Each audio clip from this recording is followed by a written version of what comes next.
There's one realistic way that Arsenal can still win the Premier League this season. Look, we saw Manchester City play earlier and they was brilliant. They're so good, but we know they're so good. They always are at the end part of the season. But I think there's one real way that we can actually look at and think, right, if Arsenal are going to win this Premier League this season, this is how it can happen. We're going to talk about that. We're also going to be talking about a striker as well that I need your guys' opinions on. I'm so excited about this guy. And I think there might be a difference of opinion with how this guy's playing recently. So we're going to be speaking about that as well. Before we get into it, if you could, just very quickly, do me a favour, hit like on this video. So the first thing we're going to get into is the Premier League title race. Arsenal and Man City have now both played the same amount of games. And Man City are only ahead by 2 points. But the thing that's frustrating is they're so close to us in terms of goal difference now. I remember when we was 10 goals ahead of them. Now, I know they had games in hand, but, you know, I didn't expect them to catch us this easily. It's like I said, same amount of games played, and they're only 2 goals behind us. Arsenal got to play Man United. Man City got to play Tottenham. We need to have a high-scoring game against Man United. It's going to be a difficult one, but we need to beat them comfortably. Just in case, say, Man City, in a miracle circumstance, draw in their next game. Arsenal have to have that goal difference cushion. If we don't have that, then we can't win the Premier League. We have to have that. And look, this is the last real reason why Arsenal can still win the Premier League. Man City have got to play Tottenham. Tottenham have always been a difficult game for Man City, especially away. You know, Man City, if you're looking at Man City and saying, what team do they always struggle against? Before the season started, you would have said Tottenham. Tottenham's always a difficult game for Man City, and I don't expect this game to be any different. I think the narrative out there saying, oh, Tottenham aren't going to want to do Arsenal a favour, so they're going to let Man City win. Look, I don't know if that's going to happen. Listening to Ange, he had another press conference, and he said, that isn't in my makeup. I'm not going to let that happen. My only focus here is winning my next game of football. He's going to be playing to win Man City, and I actually believe him. You know when he usually says, oh no, we're not going to amend the way we play, and then they don't amend the way they play, and you think they're not going to play a high line against Man City. They're not going to play a high line against Arsenal, Newcastle, with the speed and good players they've got. And they've done it every single time. So I've got no reason to doubt Ange Postecoglou.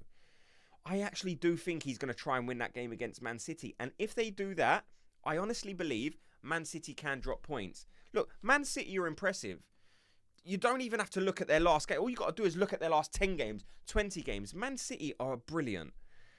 But Tottenham at home is always a difficult game for Man City. They're always dropping points there. So people saying we have absolutely no chance in the Premier League title race. Look, I understand. I understand you don't want to get your hopes up. And look, I kind of feel the same way. But there is still a small chance. Is it a massive chance? No.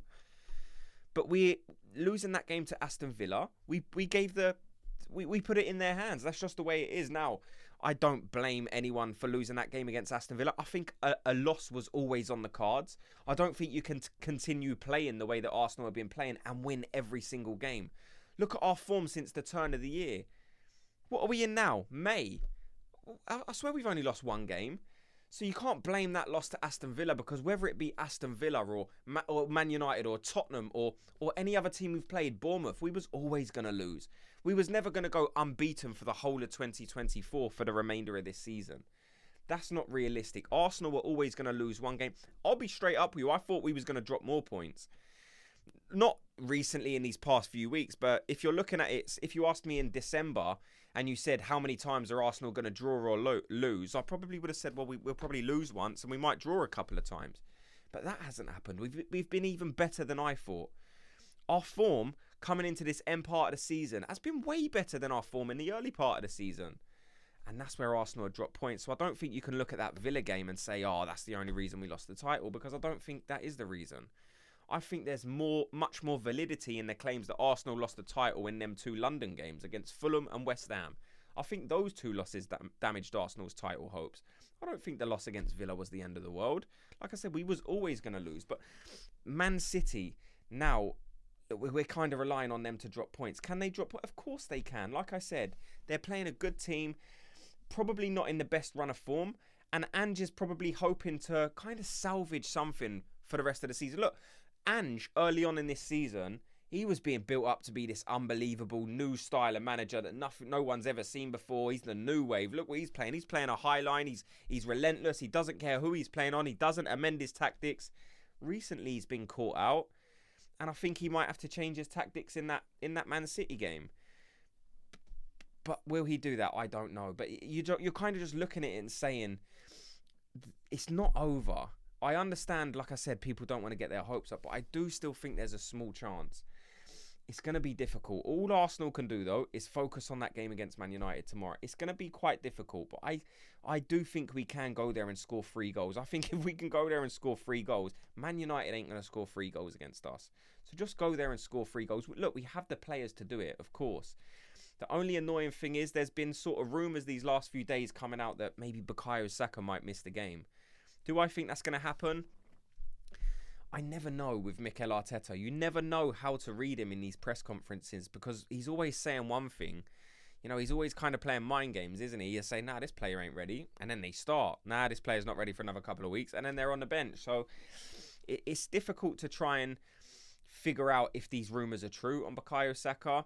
I wouldn't be surprised if Bukayo Saka is injured. Of course, I don't want him to be injured because he's one of our best players. But the amount of football he plays with the lack of that second guy to use as rotation just to give Bukayo Saka a break sometimes in games. You know, it seems like he almost plays every minute of every game. Now, I know he's had a couple of games recently that he's missed, but Bukayo Saka plays a lot of football. And going forward, Arsenal need to look at that and say, we either need to use someone who's in our club already, like a Gabriel Jesus, for example, or we need to go out there and buy someone. I think there's a couple of positions that Arsenal are going to strengthen in the summer. And if we're not going out there and buying that star striker, we're going to talk about an Arsenal striker in a minute, by the way. He's been unbelievable. I think we need to focus on that right wing position. Look, for me, I think Gabriel Jesus is a good addition to using that right-hand side. That right wing, I think Gabriel Jesus can play that. But it's just whether Mikel Arteta sees that as well. The only other kind of position I'm looking at and thinking, oh, you know, you're seeing some links. You know, jorrel Hato from Ajax. I think that's a deal that Arsenal need to do. Let me know your thoughts on it, but I think he's incredible for his age as well. I swear he's only turned like 18. This guy's unbelievable. He's played nearly every single game in the Eredivisie, and I know it's a weak league. Well, it's not a weak league, but usually people from the Eredivisie come over and maybe they can be accused of struggling at times, especially Anthony. You're looking at Anthony come over for mega money and the guy's just not done it. He's not the player that Man United thought he was. But I think this jorrel Hato is a very, very good option for Arsenal. Look, he's young, so he's coming to one of the best teams in the world at the minute, and that's exactly what Arsenal are. So he's not going to be coming in with a mind frame of, oh, I'm not playing every game, so I'm going to be annoyed or frustrated. Look, he's an 18-year-old kid. We've got so many good players that a player like jorrel Hato can come in and learn from. I think that would be the perfect addition to the defensive line. Let me know your thoughts on it, or if there's any other people that you would go for. But I'm looking at that, it's jorrel Hato, and I'm seeing the links. I know he signed a contract fairly recently till 2028. But if Arsenal want him, you can go out there and pay the fee to get him. Look, and it's not going to be a stupid fee. It's not going to be 100 million or 90 million, 80 million, anything like that. He's a young defender. And if you want to go out there, you probably are going to have to pay, I don't know, I haven't even seen any prices linked, but I'm guessing 50 million. Something like that. 50, 60 million maybe at a push. And I know that's a lot of money, but when you're looking at the profile of player Hato is, what he can do for Arsenal, you know, he can play centre-back. He's played centre-back this season, played left-back this season.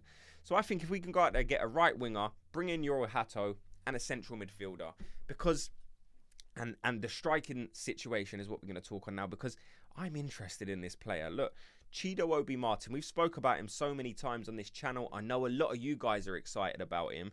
And my opinion on chibo Obi Martin is, great young player, but next season we probably need to send him out on loan. But the way this guy keeps scoring, I think he scored another hat-trick today. The amount of goals this guy scores, I'm starting to look at it and think, this player could be the guy. He could be, you know, sort of you get these generational talents. You get these players that are just ready. They're born to play straight away. I'm kind of getting that feeling more and more with chibo Obi Martin. Now, he is so young and you never know. But look, in football, if you're good enough, you're old enough. So I don't care how old he is. You see it with, and I'm not comparing him to these players. I'm just giving you examples of players that come through and they do it straight away. Saka, Vinicius Jr., Bellingham. And I know Bellingham was kind of in the Championship, and then he went to Dortmund though at a young age, and he was doing it. So if you're good enough, you are old enough.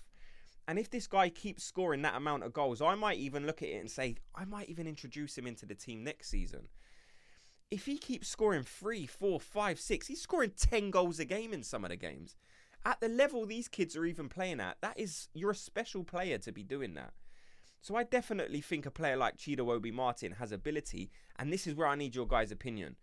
The more you watch him, are you starting to think, oh, listen, we need to maybe consider this guy in the first team next season? He's not going to be a starter. I'm not saying he's a starter, but if we can kind of put him in that Eddie Nketiah position, a guy who might get some minutes, get him training with the first team, get him in the environment, give him that mentality that so many Arsenal players have benefited from this season, and just see what happens.